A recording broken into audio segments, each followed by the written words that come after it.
Hey students, very good morning to all of you. Dear student, today we are going to start our first unit, that is solid state. Solid state को वैसे तो previous year से remove कर दिया था syllabus से, लेकिन इस साल इसको वापस ऐड कर दिया गया है. तो स्टूडेंट आज हम बात करेंगे सॉलिड स्टेट की. देखिए बच्चे, सॉलिड स्टेट एक बहुत आसान सी यूनिट है बशर्ते आप क्रिस्टल स्ट्रक्चर को 3 डायमेंशनली देख पाए. तो अगर हमें सॉलिड स्टेट को अच्छे तरीके से समझना है तो we have to visualise every crystal in 3 dimensional space. तो कोशिश करिएगा हर चीज को 3D में देखने की. मैं भी कोशिश करूंगी कि आप अपनी 3D में देखने की पावर को थोड़ा सा बढ़ा पाए, है ना. तो let us start our unit, that is solid state. देखिए मैं ये बात नहीं करूंगी कि सॉलिड्स क्या होते हैं, which definite shape, definite volume, this. ये 9th क्लास की चीजें हैं. हम डायरेक्ट बात करने वाले हैं कहाँ से कि जो सॉलिड्स होते हैं वो कैसे क्लासिफाई किए जाते हैं. सॉलिड स्टेट की definition, thermal energy and intermolecular forces of interaction, किस तरीके ये सब चीजें फैक्टर्स में थर्मल एनर्जी और इंटरमॉलिक्यूलर फोर्सेज ऑफ इंटरेक्शन हमें बताते हैं कि कोई भी सब्सटेंस सॉलिड में एग्जिस्ट करेगा, लिक्विड में एग्जिस्ट करेगा या गैस में एग्जिस्ट करेगा. ये सब चीजें ऑलरेडी आप 9th-10th में पढ़ के आते हैं. तो we are going to start from that is classification of solid. Classification of solids. तो बच्चे जो सॉलिड्स होते हैं उनको 2 टाइप्स में क्लासिफाई किया गया है. Solids are classified into 2 types. One is crystalline solid, crystalline solids, and another one is amorphous solid. Amorphous solids.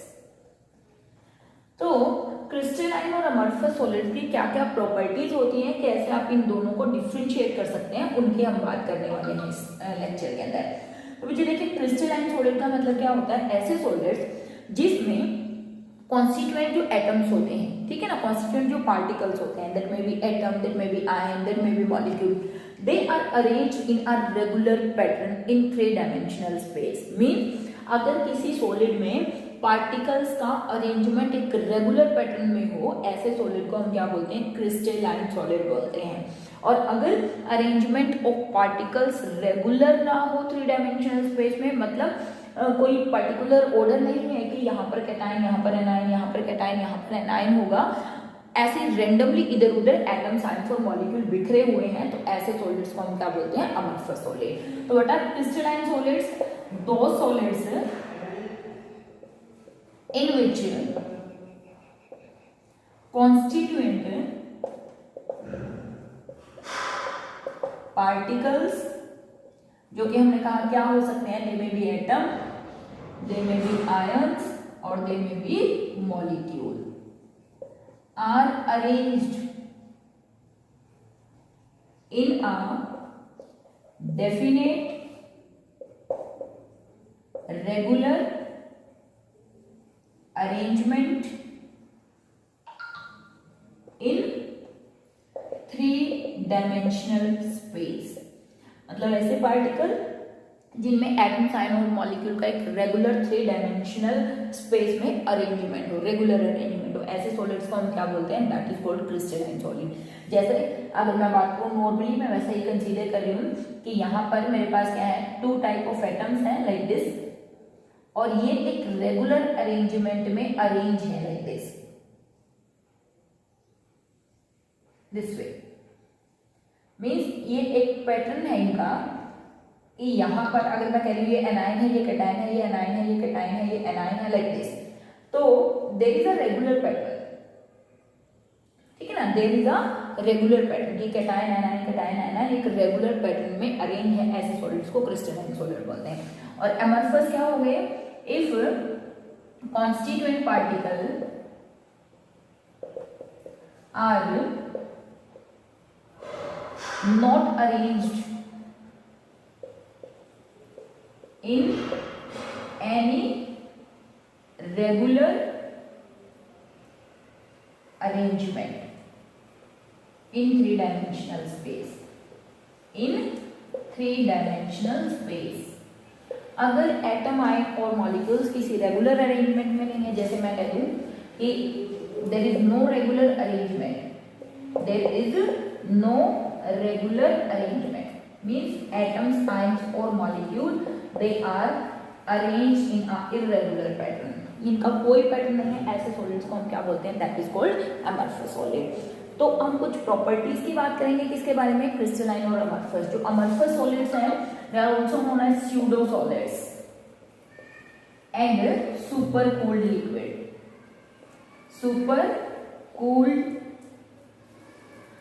Liquid because they have tendency to flow. Amorphous solid में क्या होती है, they have tendency to flow like liquid, है ना, liquids की तरह इनकी tendency होती है फ्लो करने की, that is why they are called super cooled liquid, या फिर इनको क्या बोलते हैं, they are called pseudo solids. तो ये दो क्लासिफिकेशन है, क्रिस्टलाइन और अमorphous। आगे हम बात करने वाले हैं किसके बारे में, what are the properties of crystalline solid and amorphous solid, crystalline और अमorphous सॉलिड की क्या प्रॉपर्टीज होती हैं, ठीक है।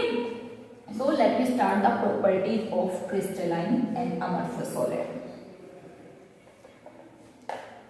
देखिए बच्चे, अगर हम बात करें क्रिस्टलाइन सॉलिड की, हमने कहा एटम आयन और मॉलिक्यूल्स का एक रेगुलर अरेंजमेंट होता है, means they are also called, जो क्रिस्टलाइन सॉलिड होते हैं they are also called long range order,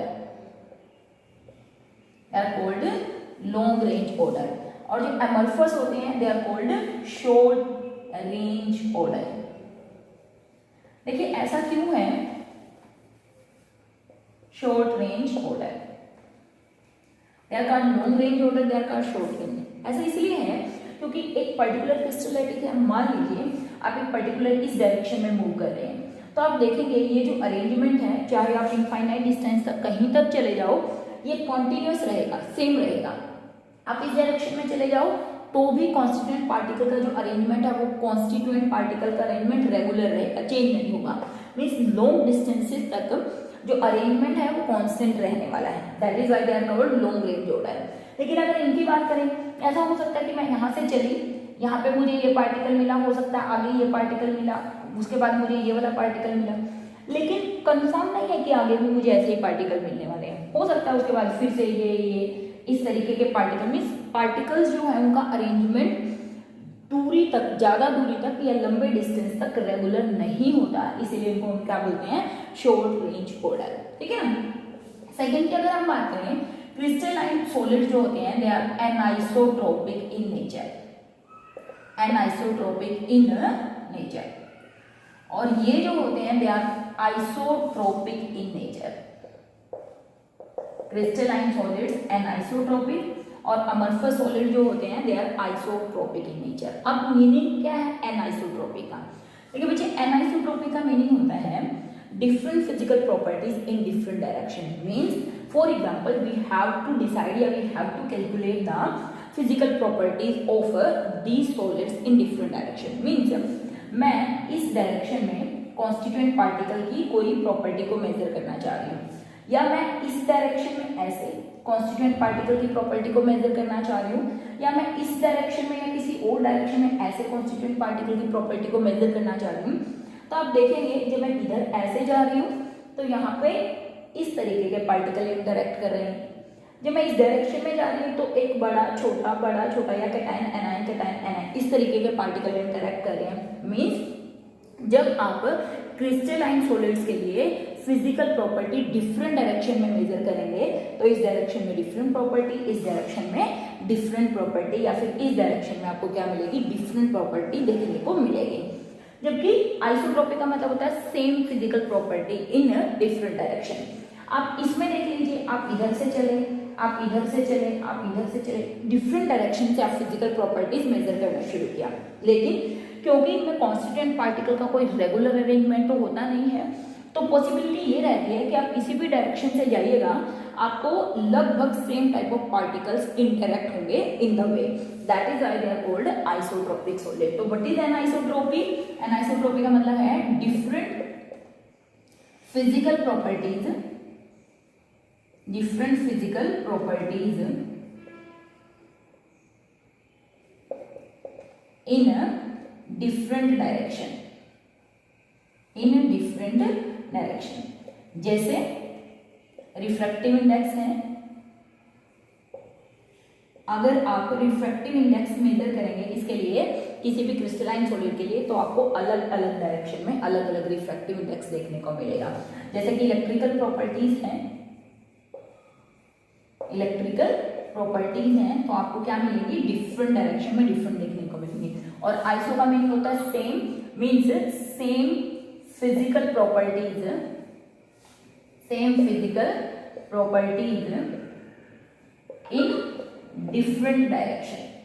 in different direction means anisotropy confirmation है किस चीज का, कि कोई भी सॉलिड क्या है, क्रिस्टलाइन सॉलिड है। तो क्रिस्टलाइन अमorphous एंड जो हमारे अमorphous सॉलिड होते हैं, सॉरी क्रिस्टलाइन सॉलिड जो होते हैं दे आर एनाइसोट्रोपिक, और जो अमorphous होते हैं they are isotropic in nature. Means इनकी अगर इसका रिफ्रैक्टिव इंडेक्स आप मेजर करेंगे तो सभी डायरेक्शन में आपको सेम रिफ्रैक्टिव इंडेक्स देखने को मिलेगा। तो दिस आर द डिफरेंसेस, ठीक है। Next, if you talk about another differences like melting point, boiling point, etc., you find इनका तो एक रेगुलर अरेंजमेंट होता है, तो दे हैव शार्प, जो भी है थर्ड डिफरेंस जो भी है, sharp melting point, they have sharp melting point, but they have no sharp melting point. इनके मेल्टिंग पॉइंट शार्प नहीं होते हैं, क्यों, क्योंकि ये क्या है, अमorphous सॉलिड है। इनका अगर आप इनको मेल्ट करोगे तो ये डिफरेंट टेम्परेचर्स पर क्या करेंगे, मेल्ट कर जाएंगे। Now let me talk about that is if you cut any crystalline solid, अगर आप किसी क्रिस्टलाइन सॉलिड को कट करेंगे तो जो उसकी एजेस होंगी वो बिल्कुल शार्प होंगे। समझ में आ रही है, जैसे मैंने कोई क्रिस्टलाइन सॉलिड है यहाँ पे, अगर मैं सॉलिड को कट कर दूं तो मुझे यहाँ पर क्या मिलेंगे, कट करने के बाद बिल्कुल शार्प एजेस। लेकिन यहाँ पे अगर कोई अमorphous सॉलिड है, अगर मैं उसको कट करना शुरू करूंगी तो वो क्या करेगा, ऐसे रेगुलर अरेंजमेंट नहीं होगा, ऐसे ऐसे, मीन्स डिफरेंट डायरेक्शन में ये जो मुझे डिफरेंट एजेस मिलेंगी वो ऐसे अलग अलग तरीके से मुझे कट होकर मिलेगा। मीन्स इसकी शार्प एजेस नहीं होगी, इसकी क्या होगी, शार्प एजेस। क्यों, इसमें कॉन्स्टिट्यूएंट पार्टिकल का रेगुलर अरेंजमेंट, इसमें कॉन्स्टिट्यूएंट पार्टिकल का irregular arrangement. Means it does not have sharp boundaries when cut with any sharp tool। किसी भी शार्प टूल से, किसी नाइफ से जब आप इसको काटोगे, for example let me give the example, for example plastic है, रबर है, ग्लास है, ये कैसे हैं, दीज आर अमorphous सॉलिड। आप प्लास्टिक को काट के देखिएगा, कभी भी उसकी शार्प एजेस आपको नहीं मिलेंगी। रबर को कभी काट कर देखिएगा, उसकी भी कभी भी शार्प एजेस नहीं मिलेंगी। क्यों, क्योंकि कॉन्स्टिट्यूएंट पार्टिकल का रेगुलर अरेंजमेंट नहीं होता। और इसमें क्या होगा, they have sharp edges, they have sharp edges when cut with knife, लिख देती हूँ, किसी भी शार्प टूल से जब आप इसको कट करोगे तो इसके क्या मिलेंगे, हमें शार्प एजेस मिलेंगे। तो student these are some of the difference between, इसमें आप एग्जांपल कोई भी ले सकते हो। एनी मेटल जो होता है, मेटल सभी के सभी क्या है, क्रिस्टलाइन सॉलिड है, मेटल NaCl है, ठीक है, ZnS है, जितने भी सॉलिड्स होते हैं जिनका एक क्रिस्टलाइन स्ट्रक्चर है, आयनिक सॉलिड, उन सबका एक क्रिस्टलाइन डेफिनेट स्ट्रक्चर होते हैं।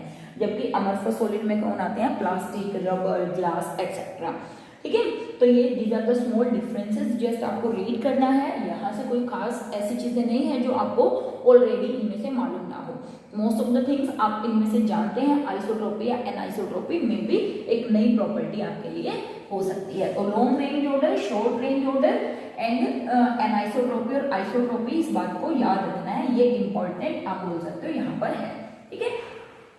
अगर मैं एग्जाम्पल की बात करूं यहाँ पर, देखिए अगर आपको आ जाए क्वार्ट्स, क्वार्ट्स क्या है, it is a form of silica, it is a form of silica, यानी कि SiO2 की एक फॉर्म है जिसमें SiO4 यूनिट टेट्राहेड्रली अरेंज होती है।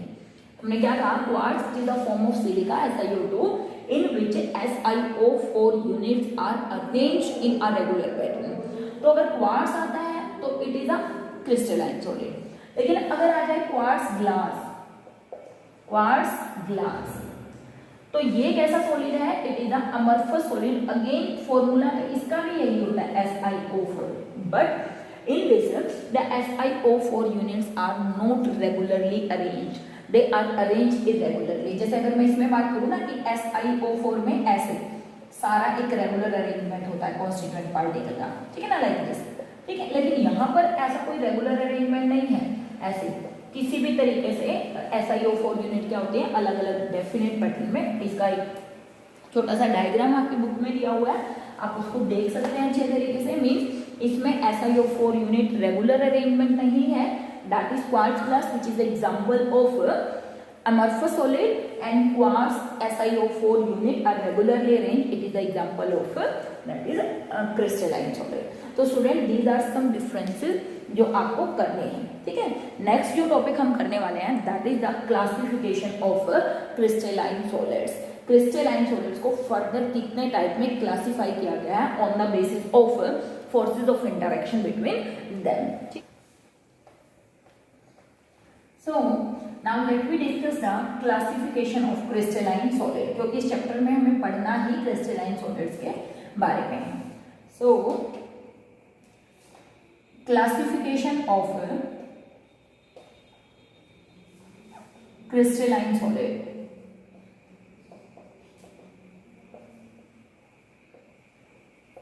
Classification of crystalline solids। Crystalline जो सॉलिड्स हैं बच्चे, these are classified into 4 types. इनको 4 टाइप्स में डिवाइड किया हुआ है। First one is molecular solid, molecular solids. Second one is ionic solid. Third one metallic solid, and fourth one is that is covalent और network solid, ठीक है ना। These are classified into 4 types, molecular solid, ionic solid, metallic solid and covalent और network solid, ठीक है। और जो molecular solids होते हैं they are further classified into 3 category. अगर मैं यहाँ पे बात करूँ कॉन्स्टिट्यूएंट पार्टिकल्स क्या होते हैं मॉलिक्यूलर सॉलिड में, तो मॉलिक्यूलर सॉलिड के अंदर बच्चे जो कॉन्स्टिट्यूएंट पार्टिकल्स होते हैं वो मॉलिक्यूल्स ही होते हैं। क्या होते हैं, molecules. Constituent particles are molecule. Ionic solid में अगर हम बात करें कॉन्स्टिट्यूएंट पार्टिकल्स क्या होंगे, आयंस होंगे, means cation and anion, cation and anion, ठीक है।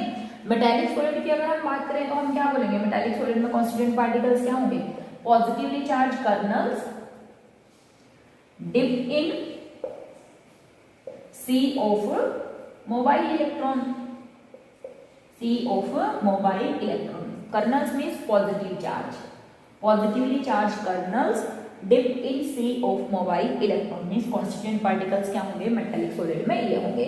और कोवलेंट और नेटवर्क सॉलिड में अगर हम बात करें इनके अंदर क्या होंगे, सिंपल हमारे क्या होंगे कोवलेंटली बॉन्डेड मॉलिक्यूल, ठीक है ना। इनके अंदर भी क्या होंगे कोवलेंटली मतलब नॉन मेटल्स बेसिकली हम बोल सकते हैं, ठीक है ना।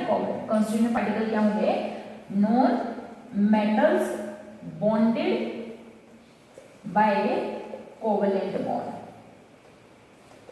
ठीक है ना। कॉन्स्टिट्यूएंट पार्टिकल्स क्या होंगे, non metals bonded by covalent bond. तो अगर मॉलिक्यूलर सॉलिड में कॉन्स्टिट्यूएंट पार्टिकल की बात करें हमने कहा मॉलिक्यूल्स, आयनिक सॉलिड में आयंस होंगे, कैटायंस और एनायन, फॉर एग्जांपल NaCl अगर आप यहाँ पे एग्जांपल दें, KCl एग्जांपल दें, ठीक है। यहाँ पर मेटालिक सॉलिड में आप एग्जांपल ले सकते हो, जैसे मैं कहूँ कॉपर है, जिंक है, कोई भी क्रिस्टल स्ट्रक्चर आप यहाँ पे अज्यूम कर सकते हैं, किसी भी मेटल का क्रिस्टल स्ट्रक्चर। कोवलेंट और नेटवर्क सॉलिड में हम मान सकते हैं जैसे कि डायमंड है, ठीक है, कार्बोरेंडम है, ग्रेफाइट है, तो ये कैसे हैं, कोवलेंट और नेटवर्क सॉलिड का एग्जांपल है। और मॉलिक्यूलर सॉलिड में हम डिफरेंट 3 टाइप की बात करेंगे, ठीक है। उससे पहले एक बार यहाँ पर हम इसकी ओर बात करते हैं, फोर्सेस ऑफ इंटरेक्शन की बात करते हैं। फोर्सेस ऑफ इंटरेक्शन, देखिए बच्चे जो मॉलिक्यूलर सॉलिड होते हैं उनके अंदर डायपोल डायपोल इंटरेक्शन हो सकती है, डायपोल डायपोल इंटरेक्शन, ठीक है।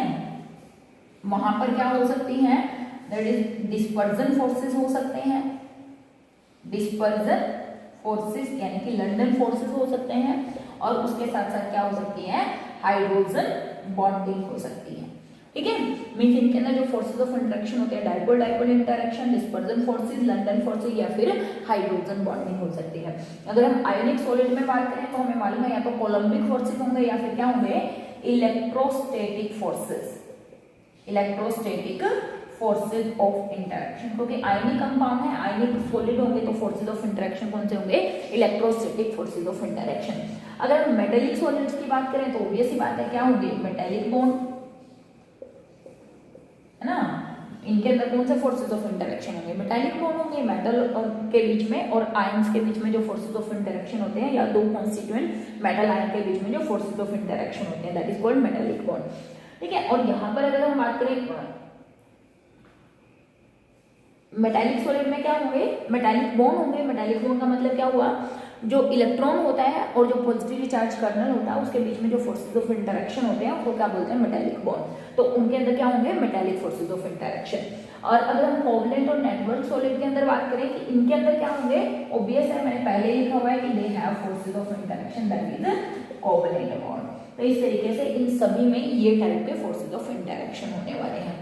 Now let me describe how molecular solids are further classified into different categories. Molecular solid को कैसे different categories में डिवाइड किया गया है on the basis of forces of interaction। ये जो हमने क्लासिफिकेशन की है वो किसके बेसिस पर है, on the basis of forces of interaction, forces of interaction। ठीक है, तो अब यहाँ पे बोर्ड पे इतनी जगह नहीं है कि मैं प्रॉपर्टी एक साथ डिस्क्राइब कर पाऊँ, इसीलिए हम क्या करेंगे, पहले मॉलिक्यूलर सॉलिड के फोर्सेज मतलब प्रॉपर्टीज को लेकर डिस्कस करेंगे। ठीक है, late me discuss types of molecular solid, types of molecular solid. आप इसका स्क्रीनशॉट ले सकते हैं, नोट कर सकते हैं, क्योंकि वैसे तो बहुत ज़्यादा इंपॉर्टेंट टॉपिक्स में नहीं आते, बट यहाँ से हमें छोटे छोटे क्वेश्चन पूछ लेते हैं कई बार एग्जाम्पल्स देके कि इनमें से बताइए किस में किस टाइप के फोर्सेज ऑफ इंटरेक्शन यहाँ पर प्रेजेंट होंगे। Okay, let me discuss the classification of molecular solid. Molecular solid, देखिए बच्चे, हमने कहा मॉलिक्यूलर जो सॉलिड्स होते हैं they are further classified to 3 types. Molecular solids को on the basis of interaction between them molecular solid further 3 types में divide किए हुए हैं। अगर हम पहले बात करें that is non polar molecular solid, non polar molecular solid, second one is polar molecular solid, and third one is hydrogen bonded molecular solid या hydrogen bonding contain molecular solid. तो there are 3 type, polar, non polar और hydrogen bonding. ठीक है बच्चे, अगर हम non polar की बात करें तो नॉन पोलर जो फोर्सेज ऑफ इंटरेक्शन होंगे उनके अंदर कौन से फोर्सेज होंगे, they have London forces of interaction, that is simple जो फोर्सेज ऑफ इंटरेक्शन होंगे that is London forces of dispersion या फिर डिस्पर्जन फोर्सेज ऑफ इंटरेक्शन इनके अंदर प्रेजेंट होंगे। अगर पोलर की बात करें हम तो इनके अंदर क्या होंगे, dipole dipole forces of interaction होंगे, और हाइड्रोजन बॉन्डेड में क्या होंगे, हाइड्रोजन बॉन्डिंग होगी, है ना। इनके अंदर कौन से फोर्सेज ऑफ इंटरेक्शन होंगे, हाइड्रोजन बॉन्डिंग। तो इसी के बेसिस पर इनको क्लासिफाई कर दिया गया।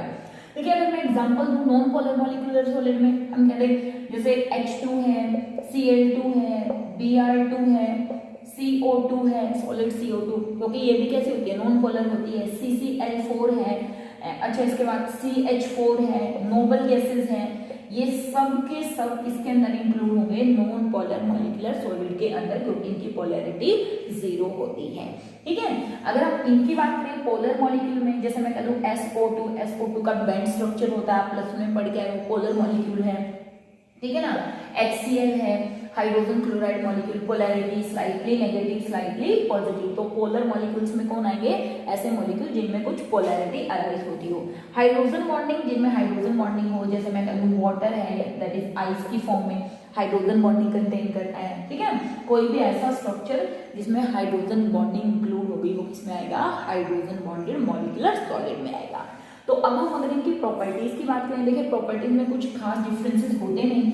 अगर हम इनकी बात करें, ये क्या होते हैं, सॉफ्ट होते हैं, ये भी यूजुअली सॉफ्ट होते हैं, ये भी थोड़े से इनकी कंपैरिजन में हार्ड होते हैं। ठीक है ना, दे आर सॉफ्ट, ये क्या होते हैं, थोड़े से हार्ड। अगर हम मेल्टिंग बॉइलिंग पॉइंट की बात करें, वेरी लो मेल्टिंग पॉइंट, इनकी बात करें लो मेल्टिंग पॉइंट, और इनके भी वैसे तो लो मेल्टिंग पॉइंट होता है बट कंपैरेटिवली इन दोनों से क्या होता है, हाई होता है। They have very low melting point, they are soft, they have also low melting point, but इनसे थोड़े से ज्यादा, और इनका भी लो होता है बट इन दोनों से थोड़ा सा ज्यादा मेल्टिंग पॉइंट होता है।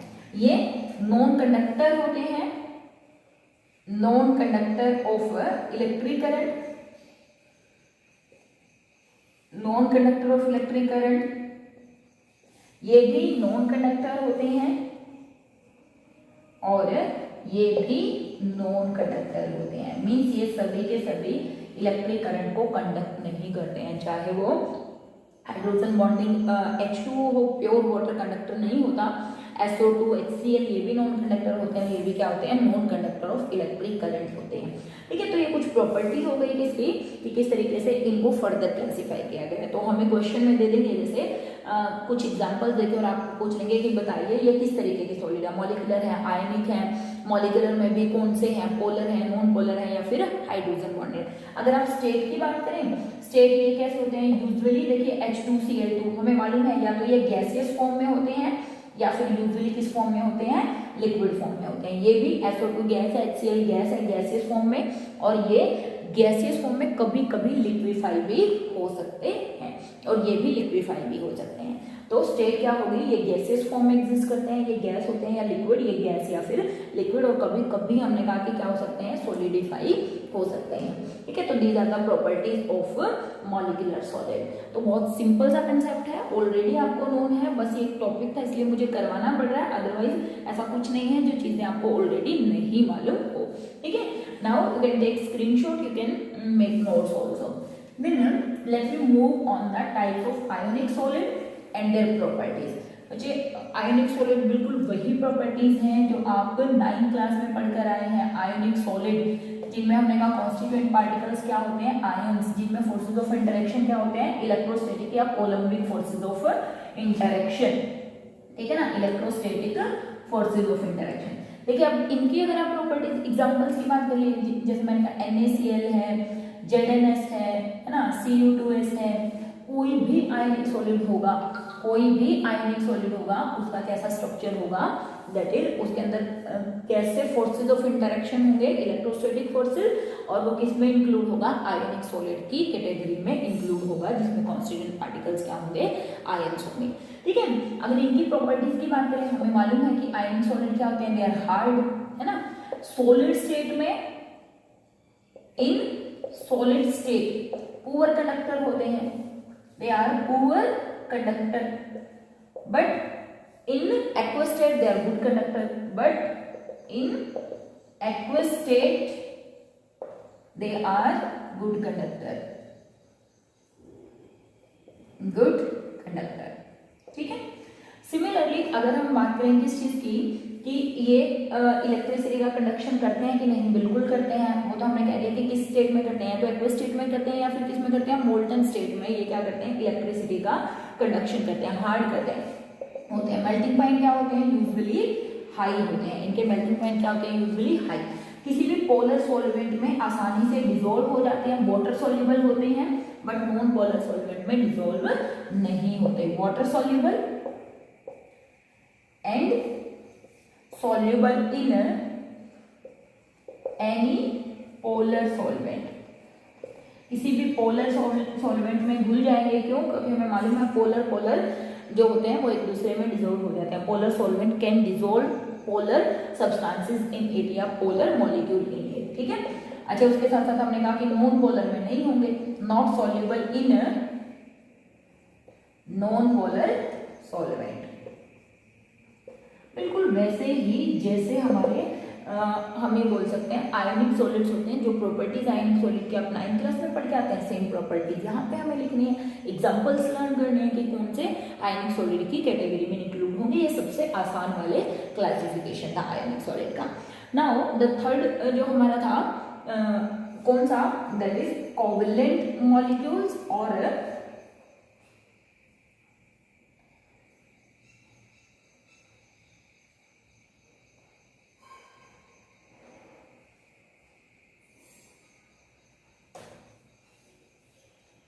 जो हमारा नेक्स्ट है that is metallic solid. Now let me discuss the properties of metallic solid.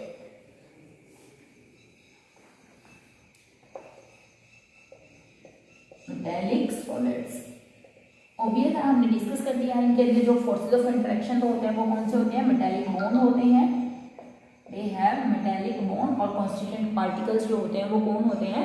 That is positively charged kernels dipped in the sea of mobile electrons, that is the constituent particle. अगर आप example की बात करें, हम कहते हैं copper है, zinc है, एल्यूमिनियम है, गोल्ड है, सिल्वर है, इन सब के जो क्रिस्टल स्ट्रक्चर होते हैं, कुछ alloys also, some alloys are also the type of metallic solid.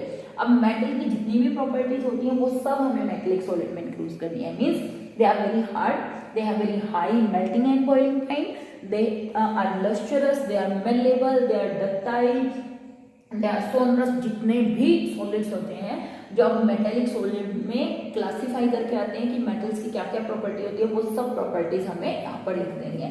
Means हमने बात क्या करी है कि they are hard, high melting point and boiling point, lustrous, ठीक है ना, good conductor,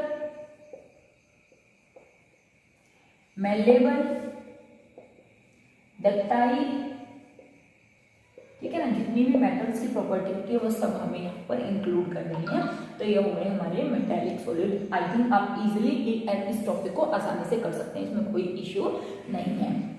last one is that is covalent, sorry covalent और नेटवर्क सॉलिड, कोवेलेंट और नेटवर्क सॉलिड। इसमें हमने बात कहा था कॉन्स्टिट्यूएंट पार्टिकल्स क्या होते हैं? एटम्स होते हैं और यूजुअली नॉन मेटल्स, ठीक है ना। कॉन्स्टिट्यूएंट पार्टिकल्स क्या होते हैं? एटम्स होते हैं, यूजुअली कौन होते हैं? Non metal. जैसे कि फॉर एग्जांपल, यहाँ पे एग्जांपल सबसे ज्यादा इंपॉर्टेंट है। हम कहते हैं सिलिकॉन कार्बाइड है, it is a example of network solid, क्योंकि सिलिकॉन कार्बाइड क्या करता है? नेटवर्क सॉलिड बनाता है। एल्यूमिनियम नाइट्राइड है, it is also example of network solid. That is silica है, SiO2, ये भी क्या बनाता है? एक नेटवर्क सॉलिड की फॉर्मेशन करता है। ग्रेफाइट है, डायमंड है, ये सब किसकी कैटेगरी में इंक्लूड होंगे बच्चे? They all are included in the network और कोवेलेंट सॉलिड, नेटवर्क और कोवेलेंट सॉलिड में इंक्लूड होंगे। Silicon carbide, aluminium nitride, SiO2, graphite, diamond, they all are included in the covalent और नेटवर्क सॉलिड। ऑब्वियस सी बात है, अगर हम इनकी बात करें, ये भी कैसे होते हैं? हार्ड भी हो सकते हैं और सॉफ्ट भी हो सकते हैं। क्यों? डायमंड हार्ड है, ग्रेफाइट क्या है? सॉफ्ट है। सिलिकॉन कार्बाइड बहुत ज्यादा हार्ड है, ठीक है, तो they can be hard as well as soft. और अगर हम बात करें अदर प्रॉपर्टीज की, जो भी नेटवर्क सॉलिड की प्रॉपर्टी होती है, जैसे हम बात करें हार्ड होते हैं, मेल्टिंग बॉइलिंग पॉइंट क्या होंगे? Melting point and boiling point क्या होंगे? हाई होंगे। तो ये छोटी छोटी प्रॉपर्टीज जो भी हम कोवेलेंट मॉलिक्यूल्स के लिए करते हैं वो सब प्रॉपर्टीज ये भी शो करेंगे। तो मेन चीज हमें इसमें क्या याद रखनी है? वो याद रखना है इनके बीच में forces of interaction, and second thing that is what are the types में। तो आपको 4, 5, 6 सॉलिड दे देंगे और आपको कह देंगे कि इनमें से बताओ कौन सा किस टाइप का सॉलिड है। तो बच्चे this is very very easy topic, बहुत आसान टॉपिक था, आप ये मान सकते हैं बेसिक्स था, आप खुद से भी इसको कर सकते थे। नेक्स्ट जो हम मूव करेंगे वो करेंगे हम किसके ऊपर? That is crystal lattice, space lattice या यूनिट सेल क्या होता है, which is very very important. तो इसको आप कर लीजिएगा। नेक्स्ट लेक्चर में मिलेंगे इंटरेस्टिंग टॉपिक के साथ, that is what is unit cell. तो बच्चों मिलते हैं नेक्स्ट लेक्चर में। Have a nice day.